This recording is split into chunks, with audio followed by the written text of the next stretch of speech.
일부러 태업하는 검사들에 대해서는 과감하게 징계도 하고 인사조치를.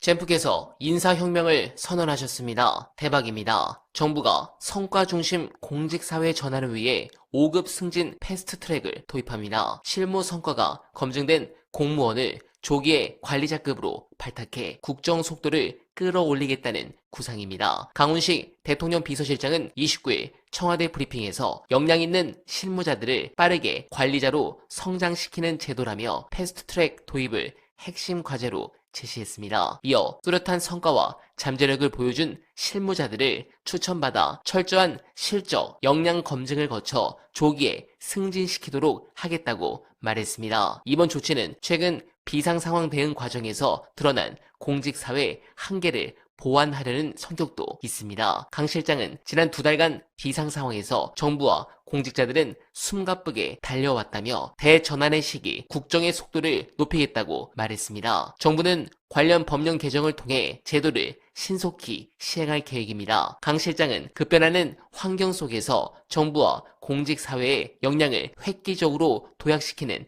밑바탕이 될 것이라며 굳어진 관행을 걷어내는 혁신 과제를 계속 추진하겠다고 밝혔습니다. 네, 해당 부분의 이유는 검찰이 주요했던 것 같습니다. 요즘 일을 안 하고 있다고 하죠. 그 부분에 대해 오늘자 김현민 의원의 사이다 분석 끝까지 봐주시고 여러분들의 생각 댓글로 부탁드립니다.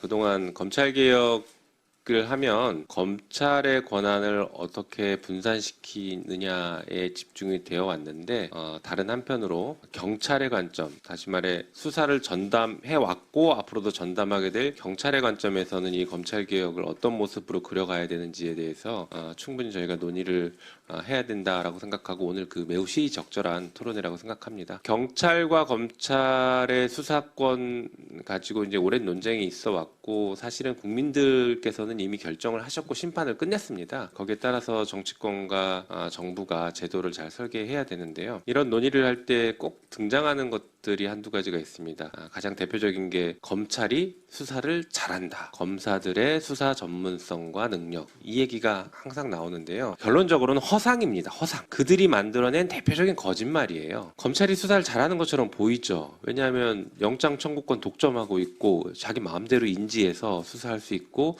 수사한 것들을 언론에 적절하게 흘려가면서 이미 여론재판 시작하고 그러니 잘하는 것처럼 보입니다. 게다가 수사가 잘했는지 못했는지에 대해서 평가하는 1차적 관문, 1차 통과 그 관문이 바로 기소권인데 기소권을 자기들이 가지고 있습니다. 그러니까 자기가 수사하고 자기가 기소하니까 잘하는 것처럼 보입니다. 그런데 그 기소가 실제 나중에 무죄로 될 때까지는 몇 년이 걸리니 몇 년 뒤에 무죄 판결이 났다라고 하는 것은 이미 앞선 수사를 잘했다라는 것을 평가를 뒤집기는 어려워지는 상황이죠. 그러다 보니까 검사들이 수사를 잘하는 것처럼 착시 현상이 생기는 것입니다. 권한을 그렇게 몰아줬는데 수사 못하면 오히려 이상하죠. 그런데 검찰이 수사를 제대로 하지 않고 있다라는 게 이번에 관봉권 띠지 사건 그리고 최근에 국정조사 등에서 정말 적나라하게 드러나고 있지 않습니까? 과학수사는 안중에도 없고 오로지 진술에 의존한 수사를 계속 해오다 보니까 이번에도 국정조사에 드러난 것처럼 참고인들의 진술을 받아서 어떻게든 회유 협박 등을 통해서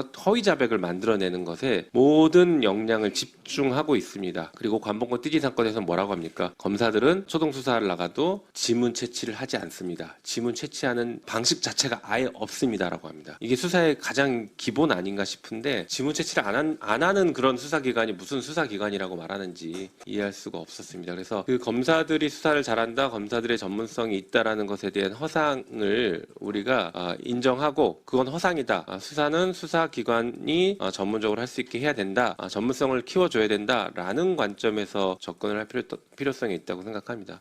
또 하나 중요한 부분은 이제 책임성 문제인데요. 그동안 경찰과 검찰이 서로 책임을 떠넘기면서 핑퐁해서 국민들께서 많은 피해를 입고 있다라는 지적을 하고 계십니다. 그 부분은 저희도 당연히 경청하고 제도를 제대로 설계해야 된다고 생각합니다.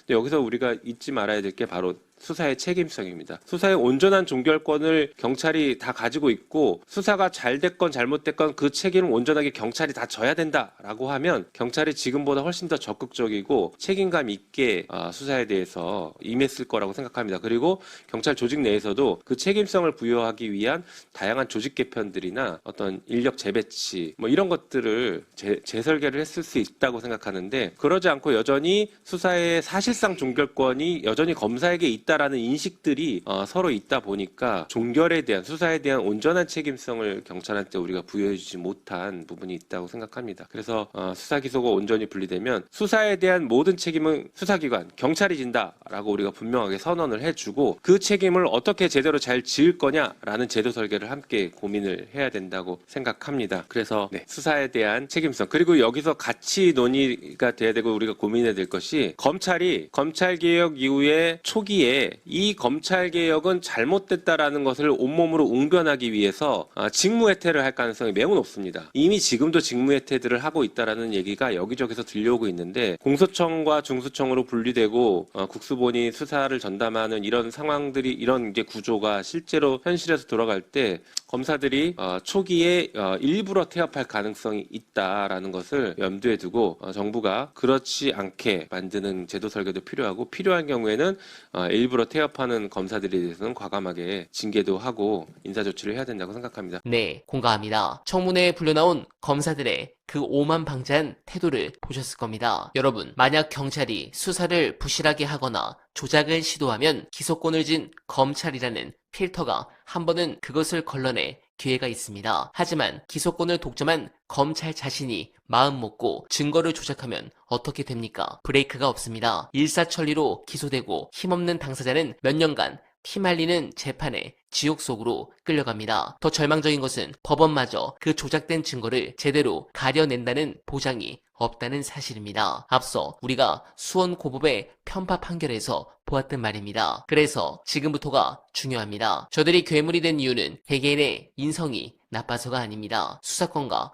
기소권을 한 손에 쥐고 그 누구의 감시와 견제도 받지 않는 절대 권력의 토양 위에 서 있기 때문입니다. 경찰의 역량이 부족하니 검찰에게 일정 부분 보안 수사권을 남겨줘야 한다는 기득권의 주장은 궤변입니다. 수사권이라는 불씨를 단 1%라도 남겨둔다면 그들은 그것을 핑계로 언제든 다시 피의자를 부르고 회유하고 증거를 조작하는 짓을 반복할 것입니다. 잡초는 잎사귀만 자른다고 죽지 않습니다. 기소와 수사의 물리적이고 완벽한 분리, 그것만이 저 조작 공장의 가동을 영원히 멈추게 할 유일한 백신입니다. 여러분, 법과 증거를 조작하는 수사기관은 국가의 암세포입니다. 암세포는 드라마 대사처럼 생명이 아닙니다. 이제 그들에게 그 어떤 별명의 여지도 권한의 타협도 있을 수 없습니다. 여러분들은 어떻게 생각하십니까? 공감하셨다면 소중한 언알바 후원 부탁드립니다. 댓글에 고정된 내용을 통해 많은 사랑 부탁드리며 언알바는 오늘도 최선을 다하겠습니다. 여러분 고맙습니다.